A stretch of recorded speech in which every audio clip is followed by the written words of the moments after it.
Hello there, and welcome to the 5th video in my level design workshop for UDK. In this video, I'm going to cover the second part of Interp actors, which is just a simple working elevator. I'm just going to be showing more examples of what you can do with them because they are a huge majority of your map. In this video, I cover button triggers like we did last week. You push a button, all the stuff happens in the sequence, and then maybe if you push a button, it reverses. Parenting triggers, or parenting objects. So in other words, there's parent objects and there's child objects. A parent object is something that hosts or connects all the child objects together. So for example, if you want to animate an elevator, you're going to have probably, I don't know, 10 plus assets that are connected to make that elevator. Instead of animating each asset individually, you can connect all the frames and everything to the base portion of the elevator. And then you can animate that elevator to move, and all the stuff will move with it. This week I'm not covering sound. It's a little bit more complex. I forgot about that. When you can add that in with your animations, it gets a little hairy, but I'll cover that next week in a small video. And lighting I'm going to be covering as well. The basics of lighting. You'll notice some of the lighting is still kind of botchy. I'm going to cover that too next week. So this is a basic functional elevator. So I'm going to open up UDK. And I'm going to take you to the map. It's the same exact BSP map, example map I'm using, except I'll show you what I did and I'll walk you through it. Alright, so let's open up elevator. Alright, so I just did this in medium lighting. You don't always have to have production lighting in all your levels until you're finished. Anyways, I'm going to go into unlit mode, so it makes it easier. I had to delete some of these assets because I made a vertical, I made an elevator chamber. And I had some assets from this side bleeding into this, so I just deleted them. I mean, if you have something like that going on, you might have to delete those or edit them or do something to make that wall look a little different, because you don't want assets from this and their colliders going into this. You want this to be vacant. So where do I start? I'll just start with this trigger right here. Like we did last week, I put a touch trigger there, made the radius big enough for a player to get in and act like they're hitting that button. I have these two Interp actors that I converted. I have the base frame for the elevator, and I have all these assets that are kind of connected to it. So it looks like an elevator frame. I could even, I'll just show you later. I am going to let you look at the base frame, and I'm going to take it apart so you can see how I build it. And then when you trigger and you trigger the thing, you go in here, it'll go up, and it'll go to this next second story. These doors are open, you'll come out, just a little hallway, nothing in it really. And the doors will close, you can click on this again, it'll reverse, you can go back in, go back down, and then walk out. And I'm going to show you that right now. Alright, so here's the elevator. I'm going to go over here and click the button. The doors are going to open, I'm going to walk on the platform. The doors are going to close. The elevator is going to go up. Door is going to open, then it's going to close. Then I'm going to click on this button again. Door opens, door closes, and this door opens and then closes again. So you can keep doing this all day. That's pretty much the elevator. It's that simple. Now, the way you need to get started is you need to build a BSP brush. So let me just grab this baby. And yeah, there's a lot of things wrong with UDK. I've never found a solution for it, but I'll get to it in a second. You'll notice that the origin's all the way over here on this. It's kind of weird, so I'll explain that. Anyways, you make a BSP brush the size you want. Alright? And I'll show you an example, up here. Let's say I want to convert one of these walls into an actual Interp actor. I right click on it, and then I go down to convert. And then you can do convert to stat. You want to convert it to a static mesh. Then when you convert it to a static mesh, you want to drag it in your world, right click on it again, and then click on change to mover.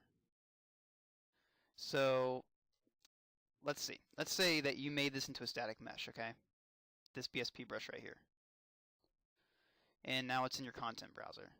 You drag it back out somewhere. Let's say we drag it out, and let's say it happens to look like this. Let's say you made your BSP brush look like a barrel. Then you made it into a static mesh and pulled it out and laid it out here. You want to right click on it then, go to convert and do it like you do with other Interp actors. Make it a mover. So the base of that elevator, what it really is, let me undo it and go back. What it really is, it's just a BSP brush that I right-clicked, converted to static mesh, laid it back out, converted to mover, and then placed it. You want to make sure you put your materials on the BSP brush before you do that. So you want to apply your materials like it is a normal BSP brush, do the sides, the top, whatever. Scale it all appropriately. And then the only way you're going to be able to convert it though is you have to click on brush wireframe, or yeah, you have to click on brush wireframe. That's the only way you can select BSP brushes really.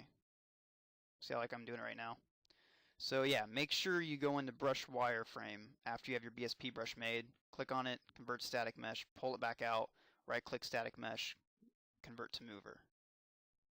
I know it's a lot to suck in, but you'll get the hang of it. It's just kind of hard to explain because there's so many baby steps. But I promise you it's not that complicated. Alright, so now I want to show you how I connected all these individual assets that I made the elevator with. You'll notice there's a green line going down to the actual base. The way I did that was I double-clicked on this base and I went up here and I looked at the name. This is called Interp Actor _0. So you have to remember that, Interp Actor _0. And then what you can do is if you want all this connected to it, you can highlight them individually or you can try to highlight the entire thing. Every single static mesh that you placed. So you would highlight all of them that you want to connect to the base elevator.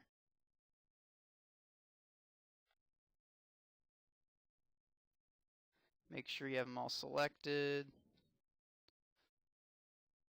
Alright, yeah, that looks all selected. Alright, so we have the frame selected now, but we need to connect it. So the name of this was Interp Actor _0. So what you want to do is you want to go down to the Attachment tab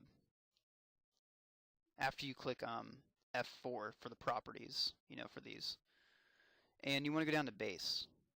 And you want to go in here and you want to type in Interp Actor 0.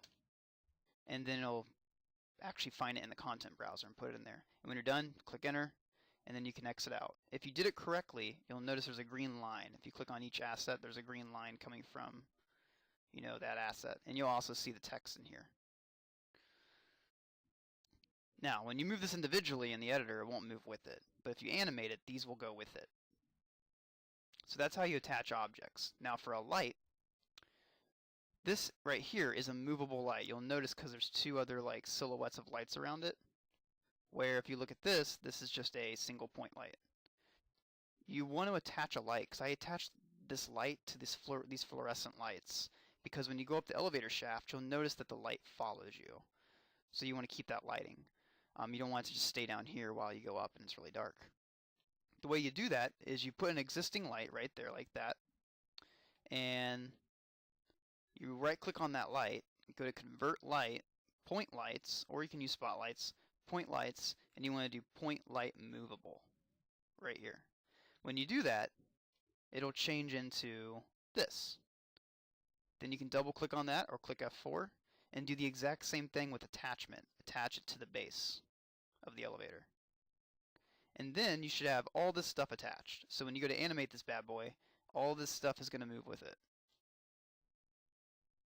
Alright, so you want to make sure everything's an Interp actor. You want to make sure these gates are all Interp actors. And you want to make sure before you even attached all these, and I mean you can do them afterwards too, you want to convert every single object that is going to move in the elevator. That includes the trim, the lights, everything as a actual mover, an Interp actor. Remember you have to go there and you have to right click, go to convert, which I already did it so it's not going to show up, but you would convert to a mover. The light, you don't have to. Remember, you just have to keep that as a movable, point light movable. Alright, so you should have that all set up. You can set your triggers up if you want for your little buttons. If you made a little, elevator shaft out of BSP, you can put another button upstairs with the exact same looking trigger. You can actually duplicate them. So you have a way to get down, and you have a way to get up. So I'm going to go into Kismet and show you how I scripted this elevator. So I'm going to click on the K and pull up the Kismet. Alright, so right here what you see is the matinee like you saw last week, except the box is a lot bigger because I added different groups. And then here's the two triggers. Here's the bottom trigger and here's the top trigger on each story. So when you add your triggers, you want to make sure that your triggers are still on max trigger count 0. And remember, you can just click on a trigger, right click, new event, used. And then you make your little trigger box, and make sure to keep it big enough and high enough and put it where the button would be. And then you want to go to new matinee. So you can just right click, new matinee. And this thing will pop up. Alright? Now you're going to have to figure out what it is how are you going to lay this animation out? How long is it going to take? Well, I came up with about 12 seconds is about how long it takes.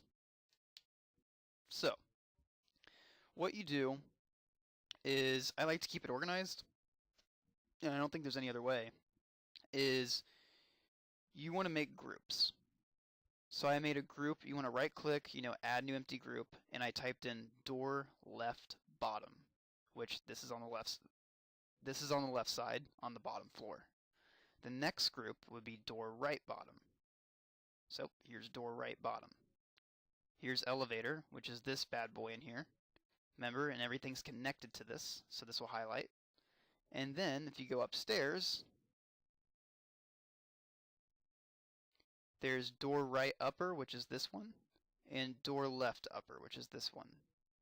So I have everything grouped separately. So let me minimize all this real quick. I just want to get a better scene. Alright, so the first thing you want to start out is probably the doors. So what I did for the doors is after I made all the groups, you want to right click on each group and go to add movement track right here for every single group. Only one though. And then you can exit out of that. And you'll notice, let me drag this up so you don't see it. Act like these lines aren't here right now, okay? Well, actually, I'm just gonna break all that. Wow, okay, never mind. I'll just keep it like this. Alright, so you'll see all these groups. These are all the groups that you made, but you won't see really any of these values. That's why you need to go in and plug them in. So what I did was, okay, my door left bottom group I made, that would be this door. Make sure it's an Interp actor. Right click, new object variable using that, and then you plug it in. And you do that for each group that you labeled. So you want to make sure your naming conventions are, you'll know what it means when you read it, like elevator. Okay, it's this thing. Now you want to add each Interp actor the appropriate group. When you do, you have all your values in here. You double click on matinee again, and then you're going to start animating.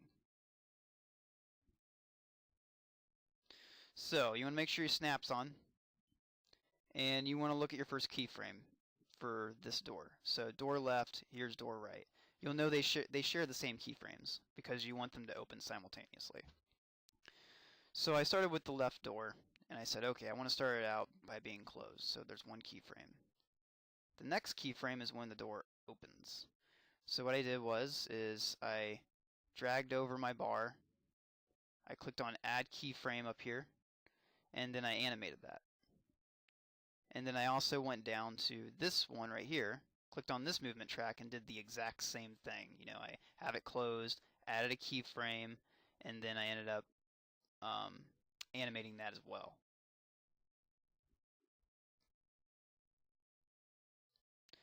And here I keep it open, because if you were to take these away, because right here is where it closes, this would be working the entire time to close. It would be closing very slowly. So you have to tell the animation, hey, we want to keep you closed.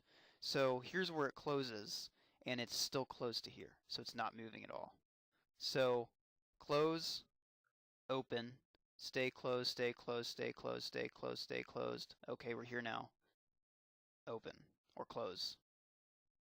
Or wait, I said that completely backwards. Sorry. Closed, open, open, open, open, open, open, open, open. Okay, we're here now. We want it closed. So these keyframes right here are just saying, hey, keep it closed for this period of time. And you can actually duplicate these keyframes. That's what I did. I actually, after I made these first two out of, ignore all this on the screen, just these four, when I opened it, I just went here, control clicked on each of those, edit, duplicate selected keys, and when you do that, you have these extra keys that appear, and you can hold down control and you can drag them, and they'll snap to the actual timeline. Very useful. Alright, so that's done with the doors. Remember, close, open, open, close. This space here is just for opening it. Keeping it open, I should say. The elevator is really simple. You don't want the elevator to fire off right away. You want to give the player some time to get in. So I put it all the way at 4 seconds. So the door opens and it stays open from 1 second all the way to 3 seconds. And then at 4 seconds, the elevator goes up, which you can see on the screen right now how I'm raising it. It's going up.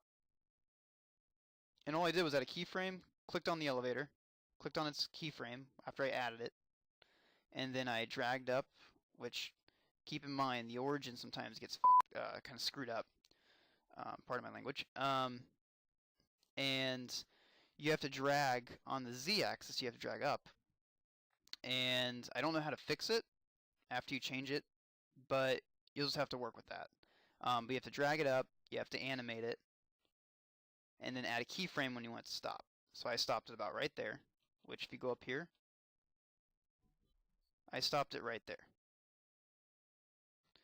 Now, for these doors, they don't open up till later because, you're all the way, you're not going to see these doors and it'd be stupid for them to open. So it takes the elevator 4 seconds to go up. So right here, and then now it's all the way up and you're inside this shaft. At 8 seconds, I did the same thing for these doors, but kind of, later on, in the timeline. So they're closed this entire time. And then when you get up here, I have a keyframe for when they're closed. They open, they stay open, they stay open, they close.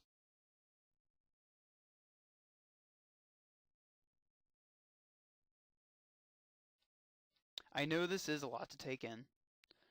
You might have to watch the video a couple times, or you might have to ask me some questions. It is a lot to cover. It's something that is very hands-on. I think you should get your hands dirty. It is a lot to do. That's why I didn't even think about adding sound, because sound right now is a lot more to add. And I think right now you should just kind of try to absorb how to animate. Remember, you have to keep adding keyframes, or you can duplicate a keyframe if you want to stay in that certain kind of mode, and drag it over, and just look at these keyframes like little like little stamps on a timeline. Like, this is when this happens. This is when this happens. And just look at it that way. This entire thing is a timeline, and these keyframes are telling you when different events happen. And you'll probably have an animation roughly around, I don't know, about 12 seconds. That's how long mine took. Yours might take 20. I mean, it really depends on how big you make your elevator shaft. So what I want you guys to do is try making an elevator. This might be the hardest thing that you've done yet, because it is a little hard to wrap your mind around. There's a lot of things that can go wrong, but I assure you, you can do this. Like I said, if you need any help, text me, email me, just try to contact me and I'll help you as much as I can. And that is the basics of pretty much creating an elevator, something along the lines of that. Alright, well, you guys have a nice week, and like I said, if you need any help, just give me a holler. Bye.